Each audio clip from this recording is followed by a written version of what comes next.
तो देखिए यहाँ पे पहला नंबर प्रश्न दिया गया है, क्या करा है कि simple living and high thinking is the base of, क्या कर रहा है कि simple living and high thinking is the base of, साधारण सा जीवन और उच्च विचार किसका आधार है, बताइए। तो अब आप लोग को आंसर पता होगा तो आप लोग कमेंट में जरूर बताते चलिएगा, ठीक है। ऑप्शन को देख लीजिए, पहला ऑप्शन देगा इंडियन सिविलाइजेशन, और दूसरा ऑप्शन देगा ईरान सिविलाइजेशन, और तीसरा ऑप्शन देगा अमेरिका सिविलाइजेशन, और चौथा ऑप्शन देगा यूरोपियन सिविलाइजेशन। बताइए तो साधारण सा जीवन और उच्च विचार किसका आधार है, simple living and high thinking is the base of, तो इंडियन सिविलाइजेशन, किसका, भारतीय सभ्यता का। तो यहाँ पे राइट आंसर हो जाएगा ऑप्शन नंबर ए। यहाँ पे देखिए दूसरा नंबर प्रश्न दिया गया है, क्या करा है कि our ancestor enjoy the rule, बताइए तो our ancestor enjoy the rule, हमारे जो पूर्वज थे वो जो एंजॉय करते थे वह कैसे नियम को करते थे। आप लोग को पता होगा जो हमारे जो पूर्वज थे वह गांव में रहना पसंद करते थे, कहाँ, तो गांव में रहना। तो यहाँ पे क्या हो जाएगा, our ancestor enjoy the rule, तो क्या हो जाएगा, तो होम, कहाँ एंजॉय करना चाहते थे, तो गांव में। तो यहाँ पे राइट आंसर हो जाएगा ऑप्शन नंबर सी। चलिए तो तीसरा नंबर प्रश्न को देख लीजिए, क्या करा कि Bharat is my home is written by, मतलब भारत इज माई होम जो चैप्टर है वह कौन लिखे हैं, बताइए। तो अब आप लोग को लेखक और चैप्टर से बहुत सारे प्रश्न पूछे जाएंगे इंग्लिश में भी, ठीक है। तो आप लोग स्टोरी और राइटर का नाम याद कर लीजिएगा, ठीक है। तो कौन लिखे थे, Bharat is my home is written by, तो डॉक्टर जाकिर हुसैन, कौन लिखे थे, तो डॉक्टर जाकिर हुसैन लिखे थे। तो यहाँ पे हो जाएगा right answer option number C. और आप लोग को प्रश्न पता होगा तो आप लोग कमेंट में जरूर बताते चलिएगा, ठीक है। तो चलिए देखते हैं अगला प्रश्न को। चौथा नंबर प्रश्न दिया गया, क्या करा है कि doctor Zakir Hussain enter the office of president with, क्या करा है कि doctor Zakir Hussain enter the office of president with, जो डॉक्टर जाकिर हुसैन जी जो थे वह राष्ट्रपति पद पे किस प्रकार प्रवेश किए थे, बताइए। तो डॉक्टर जाकिर हुसैन जी थे वह ह्यूमैनिटी, मानव या विनम्रता के अनुसार प्रवेश किए थे, किस प्रकार, ह्यूमैनिटी, मानव या विनम्रता के अनुसार। तो यहाँ पे राइट आंसर हो जाएगा ऑप्शन नंबर सी। तो अगला प्रश्न यहाँ पे देख लीजिए, 5वां नंबर क्या दिया गया है, क्या कह रहा है कि नानू काका वाज नरेटर्स, बताइए। तो जो नानू काका थे वह नरेटर्स के कौन थे, जल्दी से बताइए। आप लोग को आंसर पता है, आप लोग कमेंट कीजिए, कमेंट करने से होगा प्रश्न आप लोग को अच्छे तरीके से याद, ठीक है। तो आप लोग कमेंट करना नहीं भूलिएगा, आप लोग सारे प्रश्न का आंसर कमेंट बॉक्स में देते चलिए, ठीक है। तो नानू काका वाज द नरेटर, नानू काका जो थे वह नरेटर का क्या थे, जो नानू काका थे वह नरेटर के क्या थे, तो मामा थे, मतलब मटेरनल अंकल थे। मटेरनल अंकल मतलब क्या होता है, तो मामा, ठीक है। तो यहाँ पे राइट आंसर क्या हो जाएगा ऑप्शन नंबर ए। आप लोग को वीडियो पसंद आ रहा होगा तो वीडियो को आप लोग एक बार लाइक करके शेयर कर दीजिए, ठीक है। आप लोग के लिए इतना मेहनत करते हैं, बच्चे ने कमेंट किया था कि सर जी इंग्लिश के ऑब्जेक्टिव करवा दीजिए, इसीलिए मैं इंग्लिश का ऑब्जेक्टिव लेकर आया हूं, ठीक है। अगले वीडियो में हम लोग करेंगे English of story. English of story से बहुत सारे प्रश्न पूछता है बोर्ड एग्जाम, ठीक है। 4 से 5 प्रश्न आ जाएगा इंग्लिश ऑफ स्टोरी से। तो इंग्लिश ऑफ स्टोरी को अगले वीडियो में पूरे कंप्लीट करवा दूंगा एक ही वीडियो में, ठीक है। तो आप लोग इस चैनल को सब्सक्राइब करके वीडियो को लाइक कर दीजिए, ठीक है। तो यहाँ पे प्रश्न क्या कर रहा है कि कमला दास वाज बोर्न इन, बताइए। तो कमला दास का जो जन्म हुआ था वह कब हुआ था, आप लोग को पता हुआ तो आप लोग जल्दी से कमेंट कीजिए, बताइए। तो कमला दास का जन्म कब हुआ था, तो जो कमला दास का जन्म हुआ था वह कब हुआ था, तो 1934 में हुआ था। क्या हुआ था, 1934 में, 1934 में। तो यहाँ पे राइट आंसर हो जाएगा ऑप्शन नंबर बी। चलिए तो फिर यहाँ पे देखिए अगला प्रश्न, यहाँ पे 7वां नंबर दिया गया है, क्या करा है कि Martin Luther king junior was a, बताइए। तो जो मार्टिन लूथर किंग थे वह क्या थे, नेग्रो थे कि अमेरिकन थे कि फ्रेंच थे कि जर्मन थे, जल्दी से बताइए। जो मार्टिन लूथर किंग जो थे वह क्या थे, तो नेग्रो थे। और यह प्रश्न बोर्ड एग्जाम में पूछा गया प्रश्न है, Martin Luther king was a Negro. तो यहाँ पे राइट आंसर हो जाएगा ऑप्शन नंबर ए। चलिए तो फिर यहाँ पे 8वां नंबर प्रश्न को देखिए, क्या कर रहा है कि I have a dream is a speech delivered by, मतलब जो आई हैव ए ड्रीम, जो मेरा एक सपना जो है यह किसके द्वारा लिखा गया है, बताइए। तो किनके द्वारा लिखा गया आई हैव ए ड्रीम, जो आई हैव ए ड्रीम जो लिखा गया है वह मार्टिन लूथर किंग जी द्वारा लिखा गया है, किसके द्वारा, मार्टिन लूथर किंग जी द्वारा। तो यहाँ पे राइट आंसर हो जाएगा ऑप्शन नंबर डी। तो यहाँ पे देख लीजिए 9वां नंबर प्रश्न दिया गया है, क्या करा है कि Bertrand Russell was award Nobel prize in literature in the year, जो ब्रेटन रसेल को जो अवार्ड मिला था नोबेल पुरस्कार वह कब मिला था, 1956 को मिला था कि 1952 को मिला था, कि 1950 में मिला था कि 1953 में मिला था? बताइए। तो नोबेल पुरस्कार से भी एक प्रश्न वहाँ देखने के लिए मिलेगा बोर्ड एग्जाम में। जल्दी से बताइए। ब्रिटेन रसेल को जो नोबेल प्राइज मिला था वह कब मिला था? तो 1950 को मिला था। और किसके लिए मिला था? तो लिटरेचर के लिए मिला था। ठीक है, याद रखिएगा। तो यहाँ पे राइट आंसर हो जाएगा ऑप्शन नंबर सी। अगला प्रश्न यहाँ पे दिया गया, क्या करा कि बर्टन रसेल बिलोंग टू, बताइए। तो बर्टन रसेल जो थे वह कहाँ के रहने वाले थे, कहाँ से बिलोंग करते थे? जल्दी से बताइए।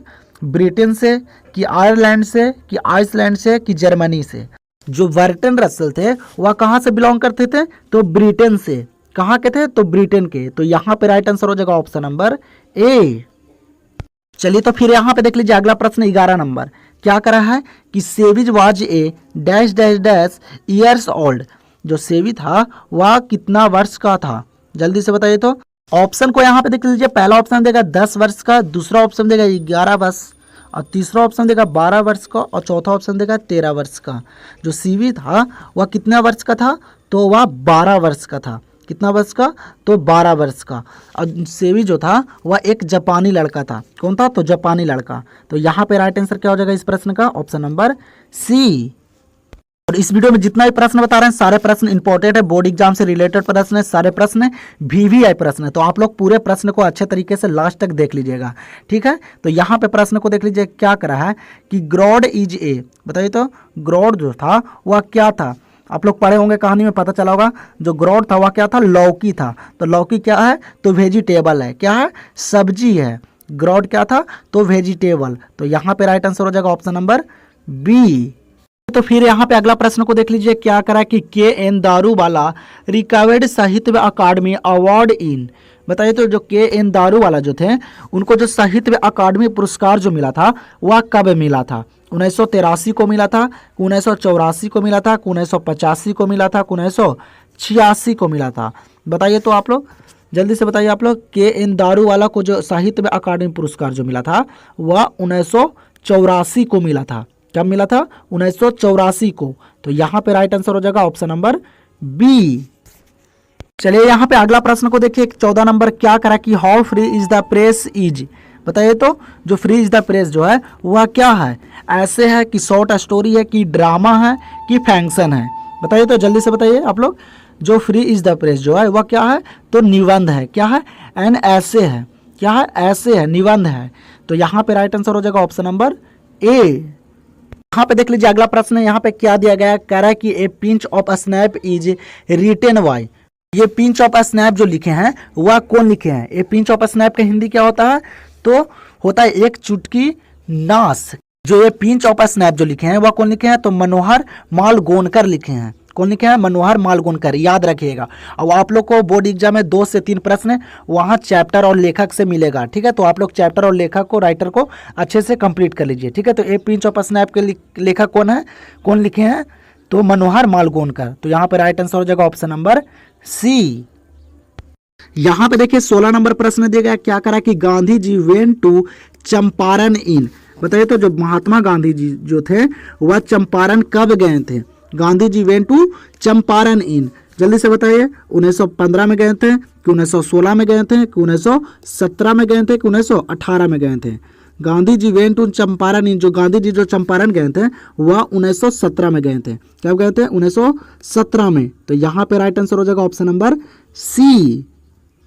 और आप लोग को जब तक ना एग्जाम पूरा हो जाता है जब तक इस चैनल पे पूरा ऑब्जेक्टिव चलते रहेगा। ठीक है, सारे विषय का ऑब्जेक्टिव इस चैनल पर होते रहेगा। तो आप लोग इस चैनल से जुड़ जाइए और वीडियो पसंद आ रहा हो तो वीडियो को लाइक करके शेयर कर दीजिए। ठीक है, तो यहाँ पे प्रश्न क्या दिया गया? कह रहा है कि द आर्टिस्ट इज, बताइए। तो जो आर्टिस्ट है, जो चैप्टर है वह क्या है? ये शॉर्ट स्टोरी है कि ये आर्टिकल है कि प्रेडिकल है कि नन ऑफ दीज, इनमें से कोई नहीं? बताइए। तो आर्टिस्ट जो है चैप्टर वह क्या है? तो एक शॉर्ट स्टोरी है, छोटी कहानी है। क्या है? Short story. तो यहाँ पे राइट आंसर हो जाएगा ऑप्शन नंबर ए। यहाँ पे देखिए अगला प्रश्न को क्या करा कि ओल्ड इंग्लिश कवर्स, बताइए। तो जो अंग्रेजी जो पुराने साहित्य की जो रचना थी वह कितने के बीच थी? बताइए। तो ओल्ड इंग्लिश कवर्स, जो ओल्ड इंग्लिश जो पुराने इंग्लिश जो थे वह AD 449 से AD 1066 थी। कितनी थी पुराने इंग्लिश साहित्य की रचना? तो 449 से 1066। तो यहाँ पे राइट आंसर क्या हो जाएगा, ऑप्शन नंबर ए। फिर यहाँ पे देखिए अगला प्रश्न दिया गया, क्या करा कि मिडिल इंग्लिश कवर्स, क्या करा यहाँ पे कि मिडिल इंग्लिश कवर, जो बीच वाला जो इंग्लिश जो है पुराने साहित्य की, वह कितने हैं, बताइए तो कितने के बीच है मिडिल इंग्लिश कवर। जो मिडिल इंग्लिश कवर जो है वह AD 1550 से AD 1500 के बीच में है। क्या है, मिडिल इंग्लिश कवर्स कितना के बीच में है, तो 1150 से 1500 के बीच में है मध्य इंग्लिश साहित्य की रचना। ठीक है, तो यहाँ पे राइट आंसर हो जाएगा ऑप्शन नंबर डी। चलिए तो 20 नंबर प्रश्न को देखिए, यहाँ पे क्या दिया गया, कह रहा है कि John Donne was born in, जो जॉन डॉन का जो जन्म हुआ था वह कब हुआ था, बताइए तो जॉन डॉन को जन्म कब हुआ था, 1570 में हुआ था कि 1572 में हुआ था कि 1573 में हुआ था कि नॉन ऑफ दीज, इनमें से कोई नहीं, बताइए तो John Donne was born in, John Donne का जन्म कब हुआ था, तो जो जॉन डॉन का जन्म हुआ था वह 1572 में हुआ था। कब हुआ था, 1572 में। तो यहाँ पे राइट आंसर हो जाएगा ऑप्शन नंबर बी। अब अगर पूछे कि जॉन डॉन का जो डेथ हुआ था, मृत्यु हुआ था, वह कब हुआ था, तो 1631 में हुआ था। ठीक है, याद रखिएगा। ठीक है, तो देखते हैं अगला प्रश्न को। चलिए तो 21 नंबर प्रश्न को देखिए, क्या करा कि Kamala Das use to write both in, जो कमला दास जो है वह किस भाषा में लिखते हैं, बताइए तो कमला दास जो है वह किस भाषा में लिखते हैं। जो कमला दास जो लिखते हैं वह इंग्लिश और मलयालम में लिखते हैं। किस भाषा में लिखते हैं, तो इंग्लिश एंड मलयालम में। तो यहाँ पे राइट आंसर हो जाएगा ऑप्शन नंबर सी। अगला प्रश्न यहाँ पे क्या करा कि Indian glory is that it is, बताइए तो जो भारतीय महिमा जो है यह क्या है। क्या करा कि India glory is that it is जो है वह क्या है, भारतीय महिमा जो है वह क्या है, बताइए तो जल्दी से। जो भारतीय महिमा जो है वह क्या है, तो इमोवेबल है। क्या है, इमोवेबल, जिसे अचल बोला जाता है। तो यहाँ पे राइट आंसर हो जाएगा ऑप्शन नंबर बी।